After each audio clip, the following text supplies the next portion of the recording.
We've had what people would call a robust set of results, particularly in this environment. I think that they probably are a little better than robust. I'd like to call them almost stellar, given the fact that it's not been easy.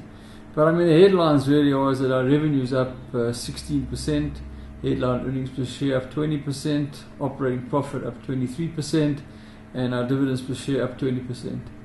And I think what that does illustrate, it illustrates a couple of things. It illustrates the fact that we are in a space in this food service category which is buoyant. If you look at the data that's out there, it will say is that the category is forecasted to grow in terms of annual growth of the order of about 5.9% on a compound basis. So yes, we've participated in that particular growth, but I think what we also have is a wonderful business model here, in that we have a very wide variety of brands that cut across a lot of different LSM type groups, and we've deliberately done that. And our business model is not just about the brands at the front end of our business, but our business is also about the fact that we own our own logistics business, and at the back end of that we also own our manufacturing business. So when the brands, the logistics and the manufacturing silos are all working in concert, it's a very powerful business model, and I think you're seeing that manifest itself in the results. What we've tried to do over the time is to take Famous Brands from what was traditionally very much just a franchising business into what we call now total food service solution. So we participate across a very wide range of different product categories. And I mean, the category too is being driven very much by convenience, as you have more and more double income families. People talk about folks being cash rich and time poor, and as that happens they will gravitate more and more towards convenience. And our job is to make sure is that when it's convenience they're looking for, is that we have a brand or brands that are able to satisfy their needs. And of course, ideally what you want to have is that the brands that we have are the number one or number two choices in each of those categories. So overall, a really strong set of results, a good performance in terms of the margin.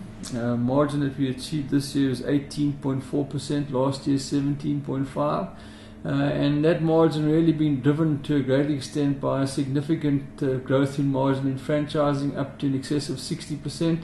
Last year was 57%. And I think what you're seeing there is the economies of scale. As we put more brands into our basket, we're able to unlock synergies and in that sense drive the margin up. Going forward, we do participate in a very competitive category.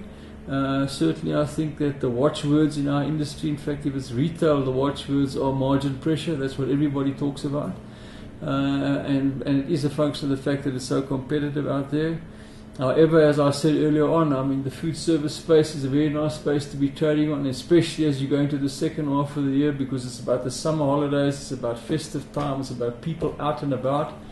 And in that respect, if you take a business like ours, we have a phenomenal representation. I mean, our total network now is 2,180 restaurants, and we are literally everywhere where people are going to be going on holiday. So whether you're traveling by air, whether you're traveling by road, whether you're going to the movies, whether you're going to the beach, whether you're going to the shopping centers, you are likely to find one of our brands in every one of those destinations.